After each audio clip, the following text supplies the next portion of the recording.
Hello, welcome back to another video tutorial here at GeekatPlay Studios. My name is Gary Miller. I've got a rather simple project today, which is creating this little logo here for the Microsoft Sidewinder mouse for your computer. Now, it's a rather simple logo, but the way I'm going to go about doing it is a little bit different than any of my previous modeling techniques, and I think this may prove useful for when you, in sometime in the future, find yourself needing to model something a particular way and not finding or arriving at the results that you want.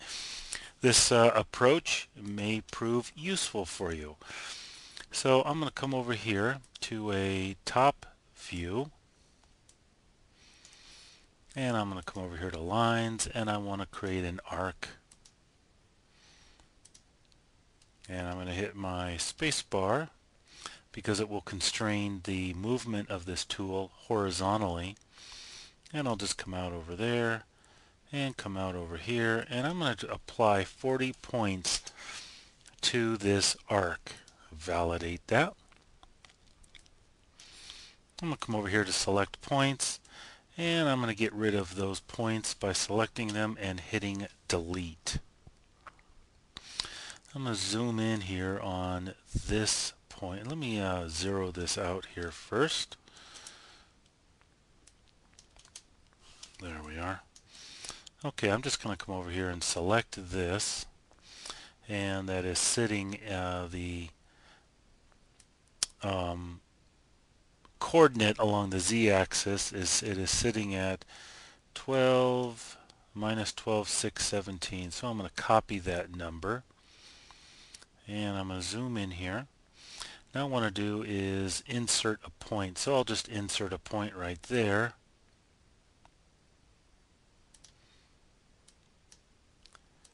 And I will give it that numeric value that I previously copied and hit enter. Now I can extend this line out a little further, and I will extend it to along the x-axis. I'll extend it to 0, and I will insert another point like that. Let's drag this one out of the way, and let's make this 0. Zoom out a little bit. Let's drag this up. Oh, I guess to about there. Looks good. Actually, we'll make this even minus 5. Zoom in and insert another point like so. I'll move this one over, and we'll make this minus 5. Let's bring that over a little bit. Now I'll select both of them and give it that little angle that it had. Now I'm not being overly precise here because there is more chance to do some manipulation later on and make it a little bit more, well, tailored and to how the logo actually works, and it'll actually be easier to do the modifications later on through this modeling step rather than now. It'll actually be easier if that if that could ever be possible. Okay, so I'm done with this. I'm going to select it, Control D to duplicate it. Now I'm just going to select one of them, move it down here a little bit. I don't need these points here, so I will delete them. And I will delete, say 1 or 2 of these points. Okay, I'm going to grab this first one, and I'm just going to move it off of this grid here so it makes it easier to see these points as well as these lines. So I'm going to move this roughly into position, and I'm going to set its pivot point right here on that dot, on that point. because now I can rotate it because I want this to be closed off. I'm going to come up here and change my axis orientation to selection because this will allow me to shrink it down a little bit so it has a better radius. I'm going to change the radius a little bit, and I like that it tapers off to a nice sharp point,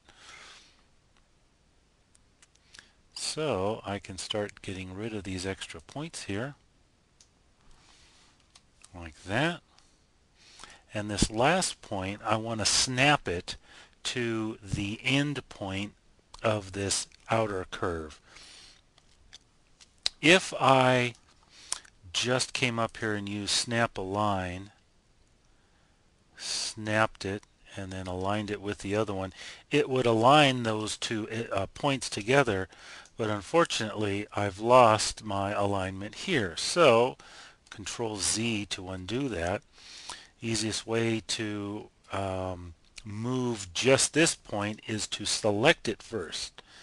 Now I can use my snap align tool. I'll snap on that, snap on the one I want it to join to, and now I have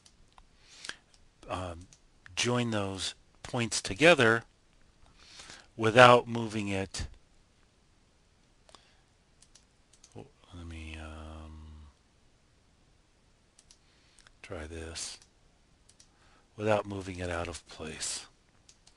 And they're together there, and they are joined together there. Okay, so we've got the shape of our logo.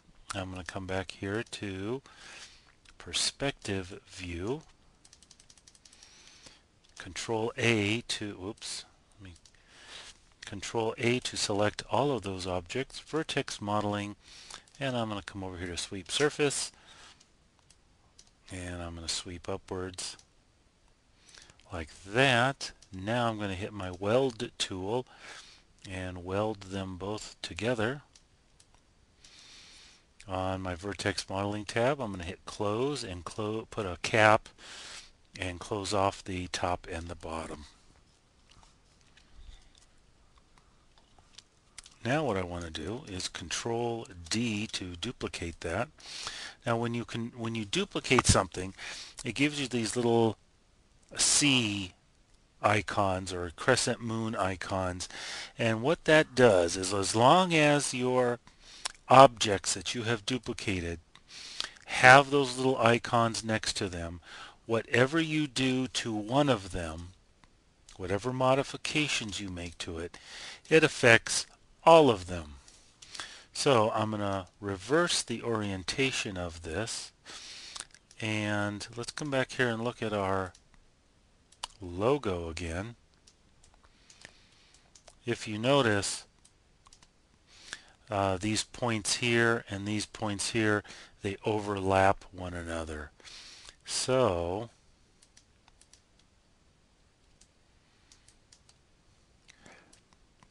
there's no way, unless I had a nice unless I traced this out onto the bitmap itself, there's no way for me to really know how much offset, how much not offset, how much I want these edges to come over this way, and how much I want these edges to come over this direction. So since both of these are active duplicates, I'm going to select that edge and select that edge. Now watch what happens, and I'm going to change this to world. Watch what happens when I move them over.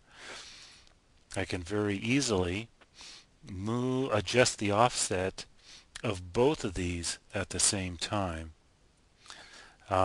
If I did not have these icons here and I selected both of these edges on both of these pieces and then use the scaling tool, it would not work. The only way to get it to work is like this. So I can play around with this and get the exact look that I'm after. Oh, I can't do that. And offset it a little bit. And that is the new logo for the Microsoft Sidewinder mouse.